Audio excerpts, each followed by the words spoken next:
Good afternoon, dear friends. Today is June 28, 2020. I was supposed to give a good morning talk earlier today, but since I had the Mass, I was unable to do so. So this serves as my good morning talk. Earlier this month, on June 5, I received a text message from one of our Salesians, from a dear confrere. His name is Father Bobby Rojas, and he told me, "Good afternoon. For your information, we saw 2 plastic containers at the 3rd floor central building with your name on it. What do you like to do with them? Thanks." And so I told him that I think I left those boxes still in 2010, before I left for my studies in Rome. And so he said, "Okay, sure, they belong to you. And they're in the 3rd floor former catechetical room, central building.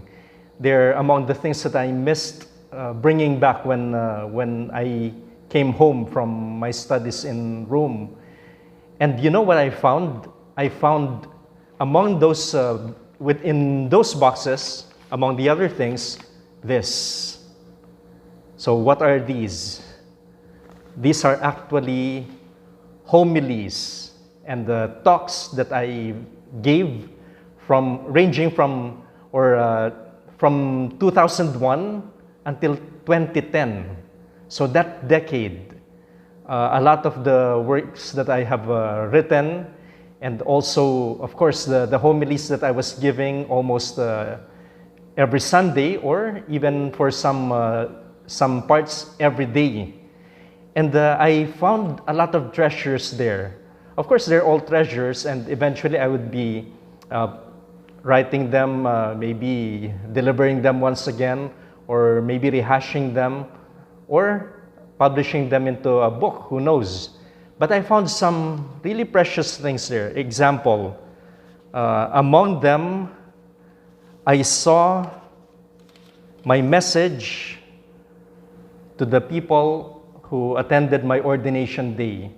At the end of the Mass, before the end of the Mass, I was asked to give a speech, and here it is, still handwritten.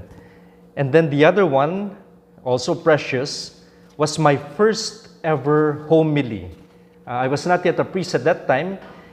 You deliver a homily when you become a deacon. So my first homily, and it's an official one because you can only deliver a homily when you're a deacon and a priest. And so it's the first homily that I gave. And that was on, if I'm not mistaken, June 30 of 2002. I was ordained on, I was ordained on June 29, 2002. And then I think the first week of July, I delivered this homily here.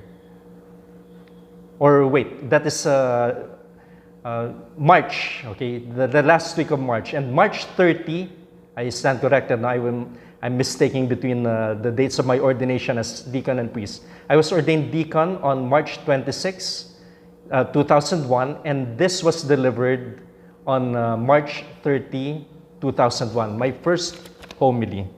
And then the other one was my first homily, or as a priest. So the homily delivered for my first Mass. If I was ordained June 29, 2002, then the next day I had my Thanksgiving Mass, and this was the homily that I delivered. And also another precious thing that I saw was my homily when my grandmother died. At her funeral Mass, I delivered this homily, and it's all in Kapampangan, which is my mother tongue, delivered at the church in Bamban, Tarlac, where the funeral was held. And so these are very precious things. And among these that I saw, among the homilies, was this message about leaven of communion among the young. I do not know what date I delivered this. Perhaps I was a young priest at that time, and I gave a talk to to a group of Salesians, young Salesians. And I'd like to make this as my message for you today. So the piece was entitled, Becoming the Leaven of Communion Among the Young. And permit me to read it. It's handwritten and written in small calligraphy. I do not know if your batches reached the bakery of the seminary when it was still in full operation. I did. And even though I was not assigned to work there for a period of time, there were instances when I was asked to help out with the baking of bread. One ingredient was a wonder to me, the yeast or leaven. And there were several characteristics of this ingredient that made me marvel. One, it was alive. It was the only ingredient that had life at the time of preparing the bread. And I told them, ask the second years about the definition of life. If there's life, it really breaks forth. It has immanent activity.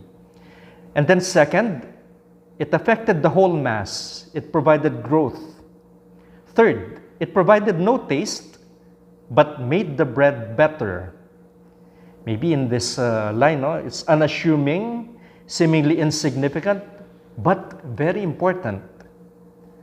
And fourth, at its death, of course, when you bake it, that spells the end of the life of that yeast. At its death, okay, it makes the greatest difference.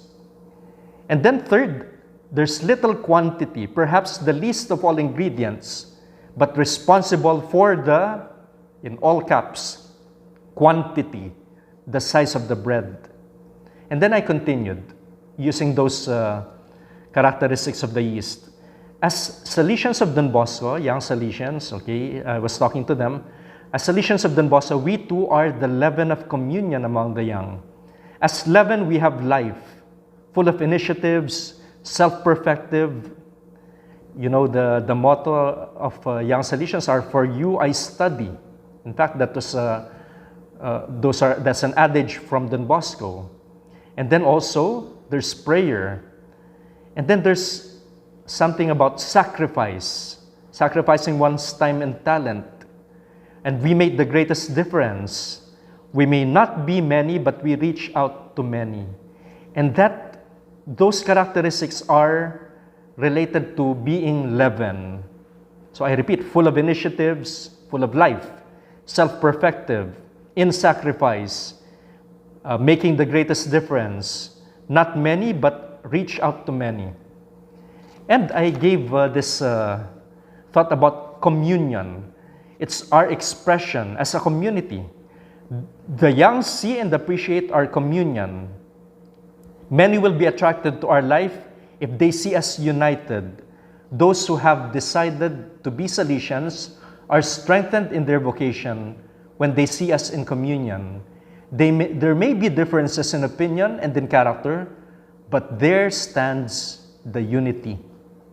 And this communion we have affects the dough. What is the dough? Our field of work, the young. We become sources of their communion among each other. We foster teamwork among them. And all because it started with us. Of course, it started with God, but the initiatives that we have set the ball rolling. They saw it in us, and they got it from us. So this was done, I think, circa 2002 or 2004. And I see that there's a lot of treasure here.